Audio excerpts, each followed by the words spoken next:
નમસ્તે વિદ્યાર્થી મિત્રો, ધોરણ 11 ગણિત પ્રકરણ 7 ક્રમચય અને સંચય વિડીયો નંબર 3. આગળના વિડીયોમાં આપણે ગણતરીનો મૂળભૂત સિદ્ધાંત અને સ્વાધ્યાય 7.1 નો અભ્યાસ કર્યો છે. આ વિડીયોમાં આપણે ક્રમચયનો અભ્યાસ કરવાનો છે.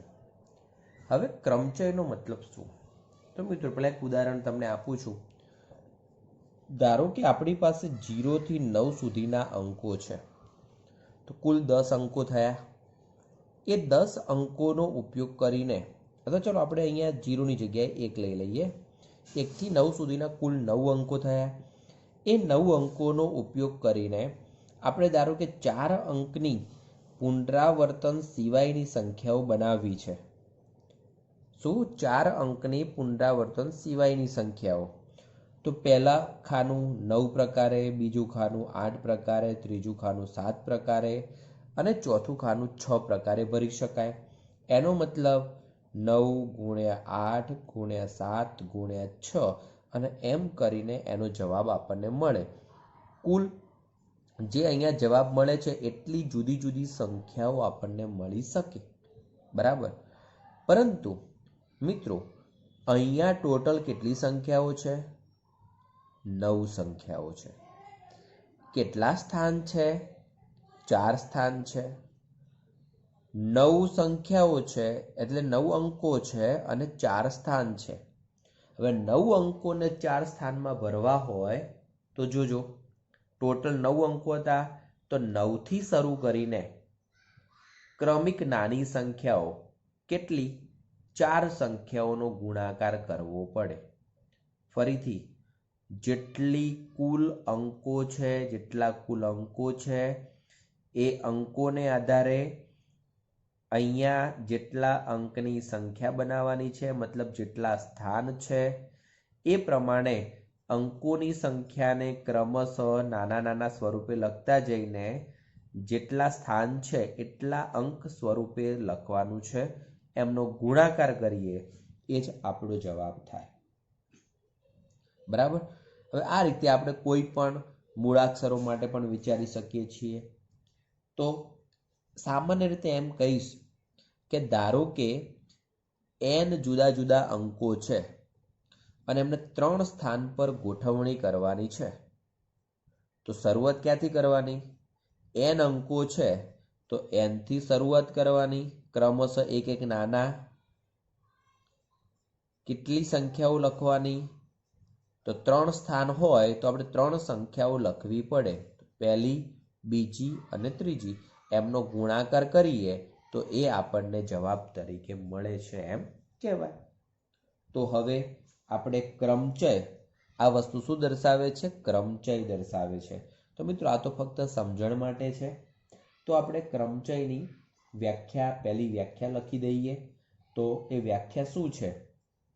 તો જુઓ, વ્યાખ્યાનો ઉલ્લેખ કરીએ કે આપેલ વસ્તુઓમાંથી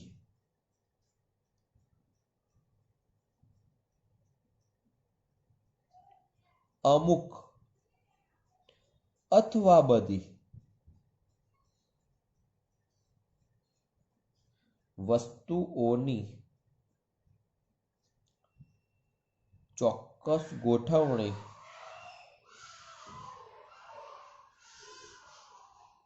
એ ક્રમચય છે. સમજી લેજો, જે વસ્તુઓ આપી છે એમાંથી અમુક અથવા બધી જ વસ્તુઓની આપણે ચોક્કસ ગોઠવણી કરીએ તો એને જ આપણે શું કહીશું? ક્રમચય તરીકે ઓળખીશું. ક્લિયર એક વસ્તુ? હવે મિત્રો આપણે ભિન્ન વસ્તુ આપેલી હોય ત્યારેના ક્રમચયો કેટલા ને કેવી રીતે બને, મતલબ અહીંયા જે વસ્તુ સમજ્યા છીએ એ વસ્તુ આપણે અહીંયા સમજવાની છે. તો એને એરો કરીને આપણે લખીએ કે n ભિન્ન વસ્તુઓમાંથી આપેલી r વસ્તુઓ. હવે r તરીકે શું હોઈ શકે? તો r નો 0 કરતા મોટા અને વધુમાં વધુ n જેટલા હોઈ શકે. n કરતા વધુ ક્યારે હોઈ શકે નહીં. બરાબર છે? કારણ કે 5 સંખ્યાઓ હોય અને 6 સ્થાન આપણે વિચારીએ તો 5 અંકોને 6 સ્થાનમાં ગોઠવી શકાય નહીં. બરાબર છે? 5 અંકોને 5 સ્થાનમાં ગોઠવી શકાય, 5 અંકોને 4 સ્થાનમાં ગોઠવી શકાય, 5 અંકોને 3 સ્થાનમાં ગોઠવી શકાય. મતલબ અંકો કરતા સ્થાનની સંખ્યા ઓછી હોય તો ગોઠવી શકાય, વધુ હોય તો ગોઠવી શકાય નહીં. એટલા માટે r નું મૂલ્ય n જેટલું અથવા n કરતા નાનું હોય. એક સાથે લેવાથી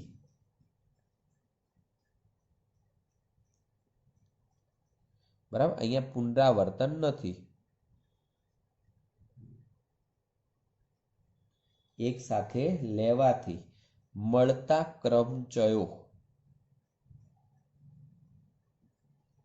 ની સંખ્યા. ચલો હવે સંખ્યા કેટલી થાય? તો મિત્રો અહીંયા જ મેં વાત કરી તમને, n અંકો છે, 3 સ્થાન છે, તો n થી શરૂ કરીને n-1 n-2 ટોટલ 3 આપણે લખવા પડે. અહીંયા n ભિન્ન વસ્તુઓમાંથી r વસ્તુઓ થી આપણે ક્રમચય વિચારવાના છે. તો એનો મતલબ કે n થી શરૂ કરીને કુલ કેટલી સંખ્યાઓ લખવી પડશે? r સંખ્યાઓ આપણે લખવી પડે. તો કે ક્રમચયોની સંખ્યા n, n-1, n-2 up to, જોજો મિત્રો અહીંયા 3 હતા તો આપણે 2 બાદ કર્યા છે. ધારો કે અહીંયા 6 હોત તો આપણે 5 બાદ કરતા. કેમ? 5 બાદ કરીએ છીએ ત્યારે ટોટલ 6 સંખ્યાઓ મળી જાય. તો અહીંયા r છે તો આપણે કેટલા બાદ કરવા પડશે? r-1 બાદ કરવા પડશે. n-r-1, એનો મતલબ કે આના બરાબર n, n-1, n-2 up to n-r+1 થાય. અને તેને સંકેતમાં NPR સમજો. અહીંયા n પછી p મોટો અને r, આ રીતે, અથવા આપણે આવું પણ લખી શકીએ, n ઉપર p અને r નીચે થી દર્શાવાય છે.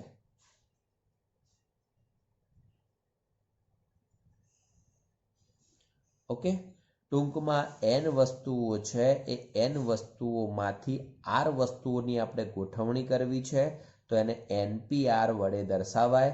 NPR એટલે n, n-1, n-2 up to n-r+1 થશે. ક્લિયર? હવે આને આધારે બીજું સૂત્ર પણ બની શકે છે. એ સૂત્ર સમજવા માટે આપણે ફેક્ટોરિયલને સમજવું પડશે. તો પહેલા આપણે જેટલું અહીંયા જરૂરિયાત છે એટલી જ વસ્તુને ફક્ત સમજવાનો પ્રયત્ન કરીએ. ક્લિયર? તો આપણે હવે એક ક્રમ ગુણિતનો સંકેત છે ફેક્ટોરિયલ, એને આપણે સમજી લઈએ. ક્રમ ગુણિતનો સંકેત. બરાબર, હવે ક્રમ ગુણિતનો સંકેત એટલે શું?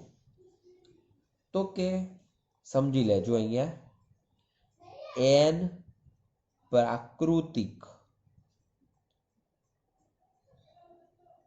સંખ્યાઓનો ગુણાકાર. એટલે આપણે શું કરીએ? 1, 2, 3, 4 અને એમ કરીને કેટલી સંખ્યાઓ? n થાય. જેને n અને પછી ઉદ્ગાર જેવું ચિહ્ન, મિત્રો, તો એ ઉદ્ગાર જેવું ચિહ્ન છે અને આપણે ફેક્ટોરિયલ વડે ઓળખીએ છીએ. કૌંસમાં લખી દઉં છું, n ફેક્ટોરિયલ વડે દર્શાવાય છે. આનો મતલબ શું થયો? કે n ફેક્ટોરિયલ એટલે કે n, n-1, n-2 ક્યાં સુધી? તો કે 1 સુધીની, એક n થી લગાવીને 1 સુધી અથવા 1 થી લગાવીને n સુધીની સંખ્યાઓનો ગુણાકાર. ચલો, તો હવે 1 ફેક્ટોરિયલ હોય તો ફક્ત એક જ સંખ્યા આવશે. 2 ફેક્ટોરિયલ હશે તો 2 ગુણ્યા 1 ટૂંકમાં જેટલા ફેક્ટોરિયલ આપ્યા છે ત્યાંથી શરૂ કરીને આપણે 1 સુધી જવાનું છે. 3 ફેક્ટોરિયલ હોય તો 3 ગુણ્યા 2 ગુણ્યા 1.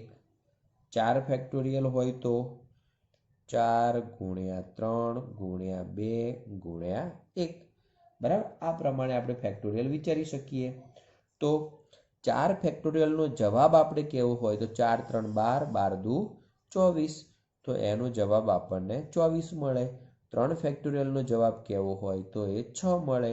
2 ફેક્ટોરિયલનો જવાબ 2, 1 ફેક્ટોરિયલનો જવાબ 1. ચલો, એવી રીતે 5 ફેક્ટોરિયલનો જવાબ આપણે કેવો હોય તો કેટલો થઈ શકે?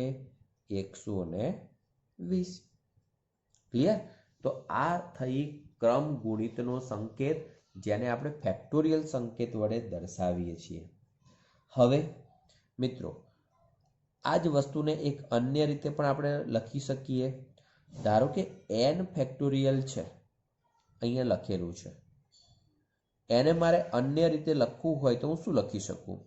તો તમે જુઓ, આ n ને આપણે દબાઈ દઈએ તો એ n-1, n-2 અપ ટુ 1 છે. તો એ શું, કેટલા ફેક્ટોરિયલ કહી શકાય? તો n-1 ફેક્ટોરિયલ આપણે કહી શકીએ તો કે n ઇન્ટુ n-1 ફેક્ટોરિયલ. ચલો, ધારો કે આ 2 દબાઈ દઈએ તો પહેલા 2, તો n-2 થી 1 સુધીની વાત છે. તો એનો મતલબ શું કહી શકાય? n-2 ફેક્ટોરિયલ આપણે બતાવવા પડે. તો equal to n into n-1 into n-2 factorial. બરાબર, આવી રીતે 3 ને દબાઈ દઈએ તો પછી ઇન્ટુ n-3 ફેક્ટોરિયલ આપણે લખવું પડે. તો આ રીતે આપણે જુદી જુદી સંખ્યાઓનો વિચાર કરી શકીએ. ટૂંકમાં આને મારે બીજી રીતે અહીંયા લખવું હોય કોઈ સંખ્યાઓ માટે તો એવું કહી શકું કે 7 ફેક્ટોરિયલનો મતલબ 7 ગુણ્યા 6 ફેક્ટોરિયલ લખાય. 15 ફેક્ટોરિયલનો મતલબ 15 ગુણ્યા 14 ફેક્ટોરિયલ લખાય. આને જ બીજી રીતે કહેવું હોય તો 15 ગુણ્યા 14 ગુણ્યા 13 ફેક્ટોરિયલ. એટલે કે n ફેક્ટોરિયલ બરાબર n into n-1 into n-2 into n-3 factorial પણ આપણે લખવું હોય તો લખી શકીએ. હવે એક્ઝામ્પલ 5. એક્ઝામ્પલ 5માં કિંમત શોધવાની છે. કિંમત શોધો. એમાં પહેલું છે 5 ફેક્ટોરિયલ. હવે 5 ફેક્ટોરિયલનો મતલબ શું થશે? 5 ઇન્ટુ 4 ઇન્ટુ 3 ઇન્ટુ 2 ઇન્ટુ 1. તો આમનો ગુણાકાર કેટલો થશે? 120. ચલો, બીજું છે 7 ફેક્ટોરિયલ. હવે 7 ફેક્ટોરિયલનો મતલબ 7 into 6 into 5 into 4 into 3 into 2 into 1. તો 5 ફેક્ટોરિયલનો જવાબ 120 થાય છે. 120 ગુણ્યા 42. તો એ થશે 5040. ચલો, ત્રીજું આપણે વિચારીએ 7 ફેક્ટોરિયલ માઇનસ 5 ફેક્ટોરિયલ. તો જો મિત્રો, 7 ફેક્ટોરિયલનો જવાબ આપણે અહીંયા મેળવેલો છે 5040. 5 ફેક્ટોરિયલનો જવાબ 120. એ બંનેની આપણે બાદબાકી કરીએ 4920. ક્લિયર? તો આ થઈ ગયું આપણું એક્ઝામ્પલ 5. ચલો, એક્ઝામ્પલ 6 જોઈએ. એમાં પણ કિંમત શોધવાની છે. 7 ફેક્ટોરિયલ અપોન 5 ફેક્ટોરિયલ. ચલો, 7 ફેક્ટોરિયલ છે તો એનો 7 ઇન્ટુ 6 ઇન્ટુ 5 ફેક્ટોરિયલમાં આપણે લખી શકીએ. જે નિયમ આપણે અહીંયા શીખ્યા એ પ્રમાણે. છેદમાં 5 ફેક્ટોરિયલ છે જ, ઉડી જશે. તો 7 ઇન્ટુ 6 ઇક્વલ ટુ 42. ચલો, એનો બીજો જોઈએ. 12 factorial upon 10 factorial into 2 factorial. ચલો, 12 ફેક્ટોરિયલનો મતલબ 12 ઇન્ટુ 11 ઇન્ટુ 10 ફેક્ટોરિયલ છેદમાં 10 ફેક્ટોરિયલ. 2 ફેક્ટોરિયલ છે એટલે 2 ઇન્ટુ 1. 12ને આવી રીતે કેમ લખ્યા છે? કારણ કે 10 ફેક્ટોરિયલ ઉડી શકે છે માટે. તો જો અહીંયાથી 10 ફેક્ટોરિયલ ઉડશે, અહીંથી 2 ઉડશે, તો 12 ને 2 જશે તો 6 ઇન્ટુ 11, તો એનો મતલબ 66. તો આ થયું આપણા માટે એક્ઝામ્પલ 6. ચાલો એક્ઝામ્પલ 7 જોઈએ. તો 7 તરીકે આપણને આપેલું છે n equal to 5, r equal to 2. તો એના માટે આપણે n factorial upon r factorial into n minus r factorial શોધવાના છે. ચલો n ફેક્ટોરિયલ એટલે 5 ફેક્ટોરિયલ, r ફેક્ટોરિયલ એટલે 2 factorial, n minus r factorial એટલે કે 5 માઇનસ 2 ફેક્ટોરિયલ. તો 5 ફેક્ટોરિયલ, 2 ફેક્ટોરિયલ ઇન્ટુ 3 ફેક્ટોરિયલ. ચલો હવે અહીંયા જે પણ પદ છે એને 5 ફેક્ટોરિયલ ને 3 ફેક્ટોરિયલમાં આપણે ફેરવી શકીએ છીએ. 5 ઇન્ટુ 4 ઇન્ટુ 3 ફેક્ટોરિયલ છેદમાં 2 ઇન્ટુ 1 ઇન્ટુ 3 ફેક્ટોરિયલ. આને આપણે 2 ઇન્ટુ 1 લખ્યા, આને 3 ફેક્ટોરિયલ રાખ્યા છે કારણ કે 3 ફેક્ટોરિયલ ઉડશે, અહીંથી 2 ઉડશે, તો 5 ઇન્ટુ 2, અને એનો મતલબ શું થયો? એનો આન્સર આપણને 10 મળશે. તો આ છે એક્ઝામ્પલ 7. ચલો એક્ઝામ્પલ 8 જોઈએ. 1/8 factorial plus 1/9 factorial equal to x/10 factorial. તો xની કિંમત શોધો. હવે વિચારો કે અહીંયા જે પણ પદ છે બરાબર, અને એમાં આપણે xની કિંમત શોધવાની છે. તો આપણે કયું કામ કરી શકીએ? તો અહીંયા 8 ફેક્ટોરિયલ, અહીંયા 9 ફેક્ટોરિયલ અને અહીંયા 10 ફેક્ટોરિયલ. ત્રણેયમાં સૌથી નાનું કોણ છે? તો 8 ફેક્ટોરિયલ. આ 8 ફેક્ટોરિયલ એ અહીંયા પણ છે, આની અંદર પણ છે અને આની અંદર પણ છે. તો પહેલાં આપણે એને 8 ફેક્ટોરિયલ સ્વરૂપે લખવાનો પ્રયત્ન કરીએ. પછી ત્રણેયના છેદમાંથી 8 ફેક્ટોરિયલને ઉડાડી દઈએ અને લસા લઈને આપણે સાદુરૂપ આપીએ તો xની કિંમત મળી જશે. તો 1/8 factorial 1/9 into 8 factorial x/10 into 9 into 8 factorial. હવે ત્રણેય પદમાંથી 8 ફેક્ટોરિયલ આપણે દૂર કરીએ. પહેલું પદ 1, બીજું પદ 1/9, ત્રીજું પદ x/90. 8 ફેક્ટોરિયલ ગયા, 10 ઇન્ટુ 9 એટલે 90. હવે આપણે આ બાજુ લસા લઈ લઈએ તો શું થશે? 9 પ્લસ 1 10/9 ઇક્વલ ટુ x/90. બરાબર, આ 90 અહીંયા જશે, 9 ઉડી જશે, તો x ઇક્વલ ટુ 100. તો આ પ્રમાણે આપણને xની કિંમત મળી જાય. તો મિત્રો ત્રણેય પદમાં જે ફેક્ટોરિયલ નાના છે બસ એમાં બાકીનાને રૂપાંતરણ કરો અને એ રીતે એનો જવાબ મેળવો. ક્લિયર? ચલો હવે સ્વાધ્યાય 7.2 નો આપણે અભ્યાસ કરીએ. તો 7.2માં ક્વેશ્ચન નંબર 1 નો પહેલો મિત્રો 8 ફેક્ટોરિયલ છે. હવે 8 ફેક્ટોરિયલનો મતલબ 8 ઇન્ટુ 7, 6, 5, 4, 3, 2 અને 1. તો મિત્રો આગળ આપણે 7 ફેક્ટોરિયલ શીખ્યા હતા, એનો જવાબ 5040 મળે છે અને ઇન્ટુ 8 એટલે હું આ રીતે લખી દઉં 8 ઇન્ટુ 5040. પેલી કિંમત યાદ છે તો આપણે ડાયરેક્ટ લખી દઈએ છીએ. ચલો હવે 8ને મલ્ટિપ્લિકેશન કરીએ તો 0, 2, 3 અને 40. બરાબર, તો આ પ્રમાણે એનો જવાબ થાય. ચલો બીજો એનો 4 ફેક્ટોરિયલ માઇનસ 3 ફેક્ટોરિયલ. ચલો 4 ફેક્ટોરિયલનો મતલબ શું થાય? 4, 3 અને 2, તો એનો ગુણાકાર 24. 3 ફેક્ટોરિયલ એટલે 6, તો એનો જવાબ આપણને 18 મળશે. ચલો ક્વેશ્ચન 2. હવે 2માં આપ્યું છે કે 3 factorial plus 4 factorial equal to 7 factorial થશે કે નહીં તે નક્કી કરો. તો ચલો આની ડાબી બાજુ આપણે લખીએ. ડાબી બાજુ 3 ફેક્ટોરિયલ પ્લસ 4 ફેક્ટોરિયલ આપ્યા છે. 3 ફેક્ટોરિયલ એટલે 6 અને 4 ફેક્ટોરિયલ તો 24.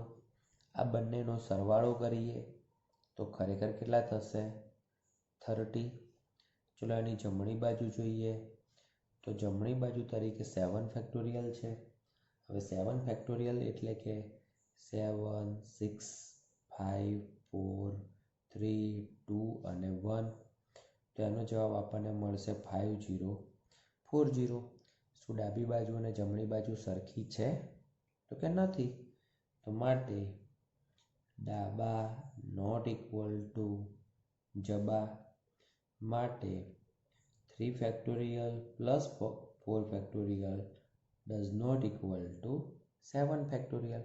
એનો મતલબ કે સરખા થશે નહીં. આ છે પ્રશ્ન નંબર 2. ચલો પ્રશ્ન નંબર 3 જોઈએ. તો 3ની રકમ છે 8 ફેક્ટોરિયલ 6 ફેક્ટોરિયલ ઇન્ટુ 2 ફેક્ટોરિયલ. એની કિંમત શોધવાની છે. હવે આપણે કિંમત શોધવા માટે કયું કામ કરશું? તો જે 8 ફેક્ટોરિયલ અને 6 ફેક્ટોરિયલ બંનેમાં નાનું કોણ છે? તો કે 6 ફેક્ટોરિયલ નાના છે.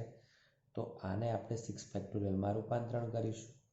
8 into 7 into 6 factorial upon 6 factorial. ચલો 2 ફેક્ટોરિયલ એટલે 2 ઇન્ટુ 1 એટલે કે 2. 6 ફેક્ટોરિયલ ઉડી જશે, અહીંથી 2 ઉડી જશે, તો 4 વધશે. 4 ઇન્ટુ 7 ઇક્વલ ટુ 28.